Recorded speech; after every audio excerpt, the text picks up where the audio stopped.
l'UEMOA, l'Union économique et monétaire ouest-africaine. L'UEMOA, 8 pays, un destin commun, un espace économique harmonisé, ouvert et concurrentiel. L'UEMOA, votre guide au cœur de l'Afrique, des grands événements et des grandes mutations sur Africable.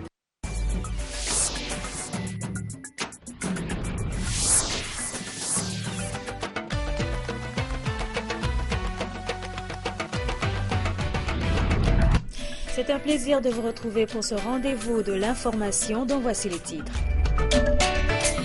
C'était la fin hier de la conférence internationale des investisseurs à Dubaï, une rencontre qui a réuni plusieurs chefs d'État et de gouvernement en vue de la mobilisation des investisseurs. Lutte contre le virus Ebola, des actions sur plusieurs fronts pour vaincre l'épidémie. Georges Weah, ancien footballeur, a décidé de se joindre à la bataille et d'apporter sa contribution. Et au Mali, c'est la fin des premières éditions des vacances citoyennes, une initiative qui a vu la participation d'une centaine de vacanciers. Ils ont fait du tourisme, mais ils ont aussi fait preuve de patriotisme. Mesdames, Messieurs, bonsoir et bienvenue. La conférence internationale des investisseurs, Investir dans l'UEMOA, qui se tenait à Dubaï, a pris fin hier. On prit part donc à cette importante rencontre des chefs d'État et de gouvernement de l'UEMOA. Objectif est de mobiliser des investissements pouvant développer des projets novateurs dans l'espace. Le président de la République, Alassane Ouattara, a participé aux côtés de 5 de ses pairs de la sous-région ouest-africaine et en présence de l'émir de Dubaï et vice-président des Émirats arabes unis au lancement de l'initiative régionale Investir dans l'UEMOA, une initiative qui s'inscrit dans le cadre de la mise en œuvre des orientations de la conférence des chefs d'État et de gouvernement de l'UEMOA portant sur la diversification des partenaires susceptibles d'investir dans les projets de l'Union. Les investisseurs se sont ainsi vus présenter toutes les opportunités d'investissement dans l'espace l'UEMOA avec en priorité le financement de la deuxième phase du programme économique régional. Qui a d'ailleurs fait l'objet de présentations à l'ensemble des partenaires de notre Union lors de la table d'Abidjan en Côte d'Ivoire, sous la haute présidence de son Excellence, le président Alassane Ouattara, président de la République de Côte d'Ivoire. Le coût total des projets est évalué à 10 759 milliards de francs CFA, soit 4 160 milliards pour la réhabilitation et la construction de kilomètres de lignes ferroviaires et 2600 milliards pour le prolongement sur 1000 kilomètres jusqu'à Ouagadougou de l'autoroute Abidjan-Yamoussoukro. Et toujours dans le cadre de cette conférence, nous écoutons à présent le président du Niger au micro de nos envoyés spéciaux, Sori Kaba Diakité et Al-Khalifa Touré. Cette conférence est une première. C'est tous les 8 pays de l'UEMOA qui ont décidé à travers la commission de l'UEMOA de l'organiser. Il s'agit d'une conférence sur les investissements dans l'espace UEMOA, un espace qui offre beaucoup d'opportunités. D'abord parce que cet espace est unifié à travers une monnaie commune. Nous avons un marché commun. Donc nous avons décidé ici à Dubaï de présenter des projets intégrateurs dans le domaine surtout des infrastructures. Il s'agit d'infrastructures comme les routes, le chemin de fer, infrastructures énergétiques et également aussi il y a le domaine de la sécurité alimentaire. L'ensemble des projets présentés a rencontré un écho favorable auprès des bailleurs de fonds qui sont venus massivement participer à ce forum. Les ressources recherchées montent à peu près 21 milliards, plus de 21 milliards de dollars et il me semble qu'il s'agit d'un grand succès dans la mesure où les bailleurs de fonds ont décidé de couvrir l'ensemble des besoins qu'exige le financement des différents projets. Donc, j'ai un sentiment de grande satisfaction. les bailleurs de fonds savent qu'on a un espace commun qui est dynamique, qui a une économie dynamique, une économie avec un taux de croissance entre 6 et 7%. Et ils sont prêts à venir partager cette croissance importante de l'espace UEMOA avec nous. Je vous l'avais dit, cette rencontre a vu la participation de plusieurs chefs d'État. Le président ivoirien y était. Je vous propose de l'écouter au micro de nos envoyés spéciaux, Sori Kaba Diakité et Al Khalifa Touré. Nous sommes très satisfaits. C'est tout de même un événement qui a été un très grand succès. Moi, je voudrais commencer par féliciter nos responsables des institutions, l'UEMOA, la BOAD, la Banque centrale, qui ont pu mobiliser tous ces investisseurs. Et les engagements donc comportent le financement de projets pour un montant d'environ 20 milliards de dollars, c'est-à-dire 10 000 milliards de francs CFA. C'est une somme considérable. Et maintenant, il faut réaliser tout cela. Et ces projets dans tous les secteurs, que ce soit le secteur des infrastructures, de l'énergie, de l'agriculture, tout cela contribuera à créer des emplois et à améliorer le quotidien de nos concitoyens dans la zone UEMOA qui comporte 110 millions d'habitants. Donc c'est un grand succès et je remercie les autorités des Émirats qui ont bien voulu nous accueillir pour cela, et notamment l'émir Maktoum et bien sûr toutes les autorités. Santé à présent avec la lutte contre le virus de l'Ebola. L'épidémie de fièvre hémorragique gagne dangereusement du terrain au Libéria. Les derniers chiffres de l'OMS s'élèvent à 1224 décès dans ce pays. Et face à cette avancée inquiétante de la maladie, le ministre libérien de la Défense a affirmé devant le Conseil de sécurité de l'ONU que l'existence du Libéria est gravement menacée. Par ailleurs, les footballeurs aussi s'impliquent dans la lutte. L'ancien international George Weah a décidé de créer une organisation humanitaire pour accompagner les efforts de lutte contre l'épidémie. Nous l'écoutons. Cette épidémie tue notre tissu social et nous allons tous nous battre. Nous allons nous battre pour que cette maladie disparaisse de notre continent. Parce que l'Afrique est un endroit magnifique. Nous sommes un continent et un peuple qui croient à la culture et au respect. Par respect, nous nous embrassons, nous nous serrons la main. Cette partie harmonieuse de nos vies est en train de disparaître. Et au Sénégal, c'est plutôt un soulagement. L'unique cas importé et confirmé est guéri. L'étudiant guinéen contaminé par le virus a été soigné et ne présente plus aucun symptôme à l'issue des examens de contrôle qui ont été effectués à 2 reprises avant sa libération de l'hôpital. Au Mali à présent, les lampions se sont éteints sur les premières éditions des vacances citoyennes organisées par le ministère de la Jeunesse en partenariat avec le Conseil national de la jeunesse. La centaine de participants ont sillonné 4 grandes villes du pays avec pour thème la contribution de la jeunesse à l'œuvre de la construction nationale durant 1 mois. Eh bien, ces jeunes vacanciers ont appris à être de vrais patriotes et surtout à participer à des œuvres utiles. Suivons donc ce reportage de Daouda Kamaté et de Cheikh Tidane Koulibaly. C'est par l'exécution de l'hymne national que les jeunes participants ont mis fin aux vacances citoyennes première édition. Après Kouna, en passant par Djabali, Nioro du Sahel, c'est la ville historique et religieuse de Nara qui a servi de cadre à un bon moment de partage de connaissances, d'expériences et surtout de renforcement de leur engagement patriotique pour le pays. Pendant 1 mois, ces jeunes volontaires ont fait œuvre utile en apportant leur contribution à la construction de l'édifice commun à travers la réhabilitation et la rénovation des maisons de jeunes, la mise sous terre de milliers d'arbres et la sensibilisation sur le sida et la lutte contre le paludisme. Vous avez creusé, pioché, crépi, peint, construit des murs. Vous avez planté environ 6000 pieds et réhabilité 2 maisons de jeunes. Si le maire et les ressortissants de Nara ont apprécié à sa juste valeur ce acte combien important pour la formation des jeunes du Mali, le Premier ministre a pour sa part appelé l'ensemble de la jeunesse à plus d'implication en vue de l'émergence d'une nouvelle nation fortement attachée à ses valeurs. Le développement des relations et de la solidarité intergénérationnelle, l'organisation de loisirs comme facteur de socialisation et d'intégration des jeunes dans leur environnement culturel, social et économique, l'ensemble de ces actions doivent concourir à l'autonomisation de la jeunesse, à accroître sa participation au développement du pays dans l'optique d'en faire de véritables bâtisseurs.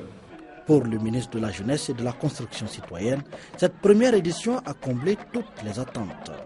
Tout s'est passé dans une bonne atmosphère citoyenne, je dirais, avec des jeunes qui en voulaient pour leur pays, qui étaient enthousiastes de travailler pour les communautés et qui avaient le sentiment de servir à quelque chose et qui avaient également vraiment envie de fraterniser avec d'autres jeunes venus du Mali profond.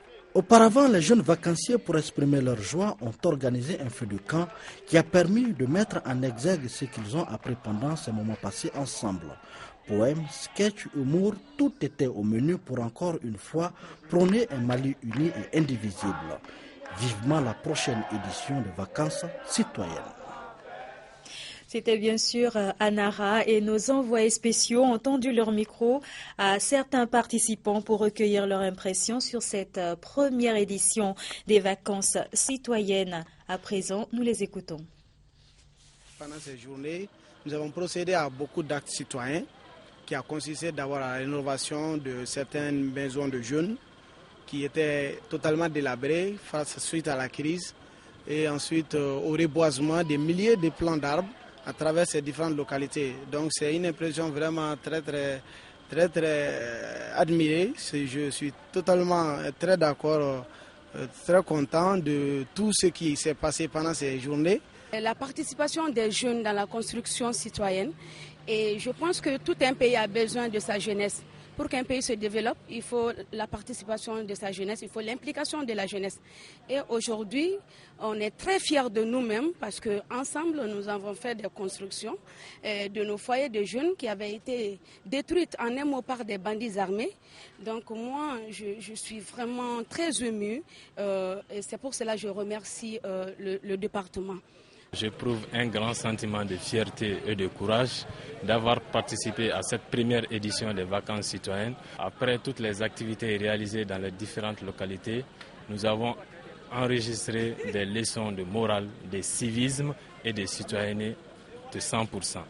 Et je serai fier de passer le message à tous mes frères qui n'ont pas eu l'occasion de participer à ces vacances citoyennes, de se préparer pour les étudiants, les éditions prochaines. C'était un bouffée d'oxygène. Si on pouvait continuer les vacances, ça serait vraiment un plaisir inouï.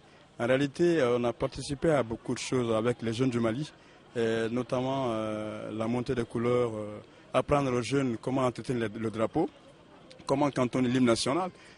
Si vous savez bien, c'est l'un des créneaux des pionniers du Mali, l'une des premières associations reconnues d'utilité publique. Alors, on a beaucoup de devoirs par rapport à cette jeunesse-là. Dans ce cas, on avait comme mission d'abord, n'est-ce pas, inviter les jeunes à être des grands patriotes concernant nos textes qui nous exigent. Pionniers aujourd'hui, pionniers toujours. Et nous sommes, n'est-ce pas, les soldats de la citoyenneté. Et c'est à travers toutes ces actions-là qu'on a invité les jeunes, n'est-ce pas, à suivre nos pas et à être des grands patriotes, n'est-ce pas, à comprendre ce pays, à le défendre dans toutes circonstances. Mali toujours, les organisations et institutions de défense des droits humains du Mali, bien sûr, organisent demain jeudi une marche pacifique dédiée à la paix et à la justice. Pour en parler, nous avons en ligne Maître Mokhtar Mariko, président de l'Association malienne des droits de l'homme. Maître Mokhtar Mariko, bonsoir. Bonsoir. Alors, pourquoi cette marche pour demain? Nous avons organisé cette marche parce que depuis le mois d'octobre 2013, nous sommes en train d'assister à des libérations politiques des présumés criminels de guerre et des agresseurs de nos sœurs et femmes. C'est pour cette raison que nous voulons par cette marche lancer un cri du fond de notre cœur pour dire stop aux libérations politiques et faire comprendre aux politiques que les victimes de ces agressions, de ces graves violations de droits de l'homme sont aussi des Maliens et que leur voix est aussi prépondérable et indispensable pour la paix que nous souhaitons tant pour notre cher pays. Alors, est-ce que vous pensez qu'il est opportun d'organiser cette marche quand on sait que les négociations se déroulent actuellement à Alger? Exactement, cette marche est bien à propos, parce que nous savons que pendant les pourparlers, il sera question d'amnistie.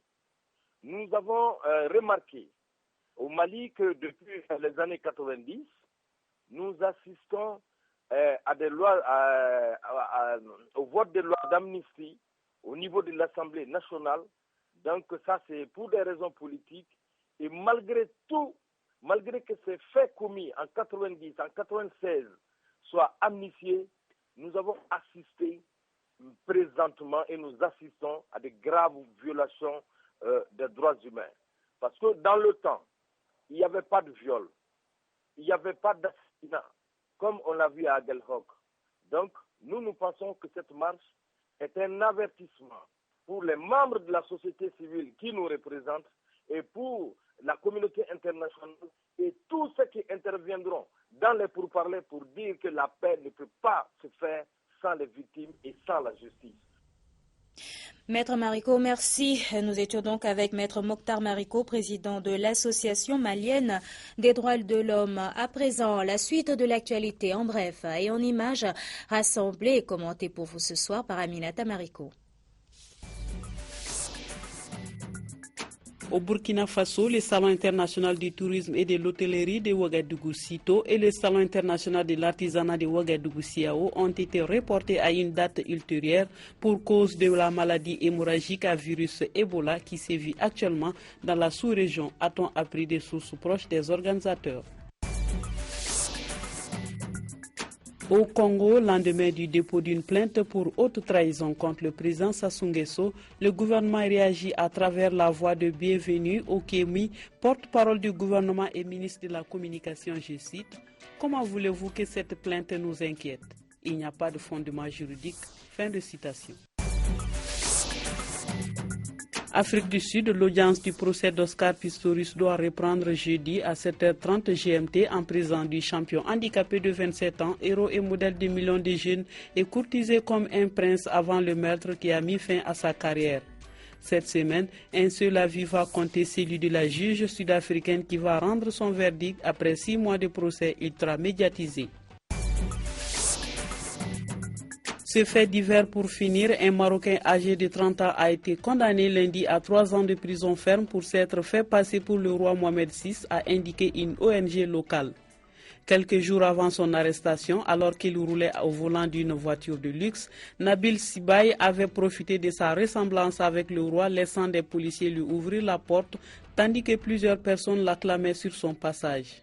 Pour se défendre, le jeune homme qui n'en était visiblement pas à son premier coup d'essai a déclaré « J'aime le roi et j'aime imiter ses tenues vestimentaires. Je ne suis pas un escroc ». La justice marocaine n'est visiblement pas de cet avis. Et du sport pour refermer cette édition. Après une première journée riche en rebondissements, la deuxième journée des éliminatoires était au rendez-vous sur les différents stades africains.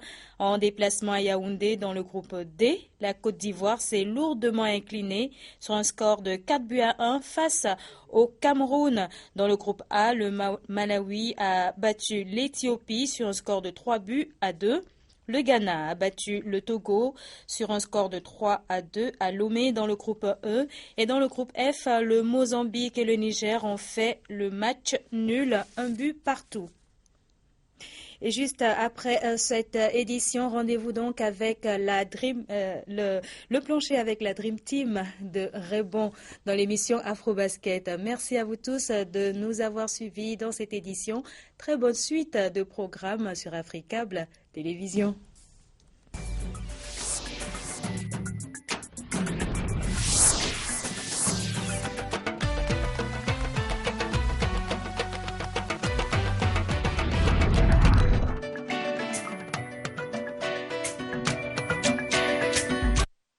l'UEMOA, l'Union économique et monétaire ouest-africaine. L'UEMOA, 8 pays, un destin commun, un espace économique harmonisé, ouvert et concurrentiel. L'UEMOA, votre guide au cœur de l'Afrique, des grands événements et des grandes mutations sur